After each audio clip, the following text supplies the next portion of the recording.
Bonjour, je suis Pierre Morer, je suis enseignant à l'école d'architecture de Nancy dans le champ Histoire et culture architecturale, enseignant en première année dans le cours d'Histoire de l'architecture. Je suis également chercheur au LAC, donc qui est un des deux laboratoires de recherche de l'école, le laboratoire Histoire humanitaire architecture contemporaine.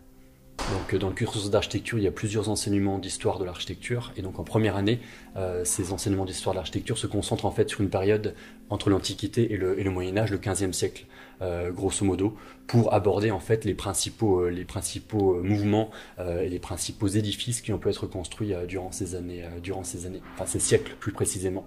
Donc c'est vraiment l'idée de faire ressortir un certain nombre de réalisations majeures qui illustrent en fait les principales évolutions en termes de technique, de style, et voilà, à chaque fois remises dans un contexte particulier, dans leur contexte de création, pour permettre de comprendre quelles sont les évolutions justement de la pensée et de la création architecturale, toujours dans une remise en perspective aussi contemporaine. Le but n'est pas de regarder l'histoire comme un objet lointain, de façon peut-être nostalgique ou passéiste, mais vraiment de s'en servir aussi comme d'un outil pour aujourd'hui et concrètement aussi pour le projet dans lequel les étudiants de la première année sont aussi impliqués, le projet d'architecture.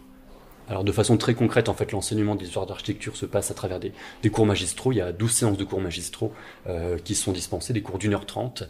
Et adossé à ces cours magistraux, il y a des séances de TD, 6 séances de TD durant le semestre, qui sont l'occasion en fait de travailler par binôme sur un édifice spécifique, un édifice reconnu dans l'histoire de l'architecture nationale, voire internationale. Et donc les étudiants sont invités déjà à visiter cet édifice pour se rendre compte en fait qu'une architecture, il y a une matérialité qui est nécessaire de comprendre, et puis d'en faire une étude à la fois historique et descriptive.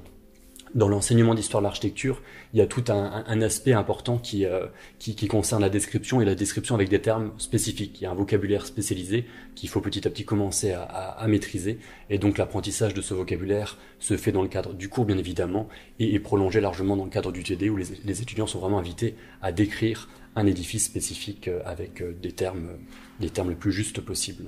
Et donc en plus de ce cours magistral et du TD, on organise également une journée une journée d'études, une journée de voyage, alors qui se passe soit à Trèves, soit à Metz. Le but c'est d'aller en immersion en fait pendant une journée pour découvrir en fait justement plusieurs des architectures qu'on a pu voir dans le cadre du cours, mais en réalité, c'est-à-dire que c'est bien beau de voir des diapositives de cathédrales, de temples grecs ou autres, mais se rendre compte un petit peu de leur échelle, de leur réalité concrète, ça aide aussi à se projeter et à comprendre justement tout l'intérêt de ces édifices. Alors les attendus dans l'apprentissage en première année vis-à-vis du cours d'histoire de l'architecture, c'est vraiment déjà de se construire une culture architecturale, en connaissant les principaux jalons, les édifices majeurs justement qui constituent justement cette histoire de l'architecture dans les périodes Antiquité et Moyen Âge, mais également développer une connaissance du vocabulaire spécialisé, et puis être en capacité de pouvoir produire une description et de commencer à s'initier à ce qu'on appelle l'écriture historienne pour pouvoir produire justement un historique d'un édifice. Il y a plusieurs passerelles entre le cours d'histoire de l'architecture Antiquité Moyen-Âge en première année et d'autres enseignements. Déjà au sein même du semestre, il y a beaucoup de liens qui sont faits avec un autre enseignement, l'enseignement d'histoire de l'art, avec lequel il y a évidemment plusieurs possibilités de mettre en comparaison divers édifices, styles, techniques, etc. Il y a également des liens qui vont se faire avec les années supérieures. Déjà en deuxième année, vous avez l'enseignement d'histoire de l'architecture qui va aborder la période suivante, à savoir du XVe siècle jusqu'en 1914, Première Guerre mondiale. Voilà les questions de l'architecture dans la Renaissance, baroque, classicisme, etc.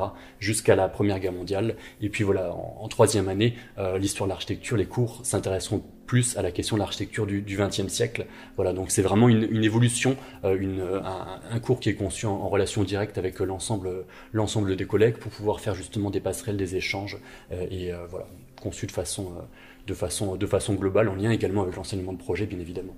Alors il y a une attente effectivement qui est importante dans le cours d'histoire de l'architecture, c'est à la fois que les étudiants acquièrent une connaissance, mais également qu'ils acquièrent une certaine posture critique vis-à-vis de cette histoire. Le but, c'est pas uniquement d'énumérer un certain nombre d'édifices, de styles, de courants et autres, mais c'est vraiment de se construire leur propre culture architecturale pour pouvoir ensuite l'inscrire dans une pratique future du projet, dans une connaissance de ce qui a pu se faire, et puis essayer de faire des liens justement entre des édifices, et aussi être en capacité de comprendre le contexte dans lequel on se trouve, et être en capacité plus tard aussi de pouvoir intervenir sur des édifices de ces périodes ou autres. Donc il y a vraiment cet aspect un peu dynamique qu'on souhaite avoir auprès de nos étudiants.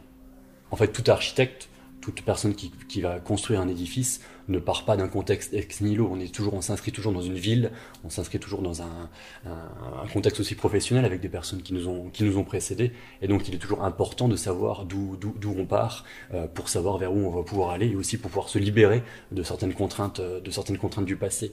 Voilà. Donc, tout architecte praticien, les meilleurs architectes contemporains ou autres, ont une connaissance justement de l'histoire de l'architecture, et savent soit la réinterpréter, soit s'en inspirer, soit totalement s'en libérer pour concevoir des projets contemporains. Et puis voilà, il y a plein de métiers différents de l'architecture qui sont offerts. Tous les étudiants qui sortent de l'école d'architecture, d'une école d'architecture et de l'école d'architecture de Nancy, ne vont pas tous être architectes praticiens dans des agences. Et dans le cadre d'autres métiers, bien évidemment aussi, c'est le type de cours qui va leur servir pour intervenir au mieux dans ce qu'ils ont à faire dans leur métier.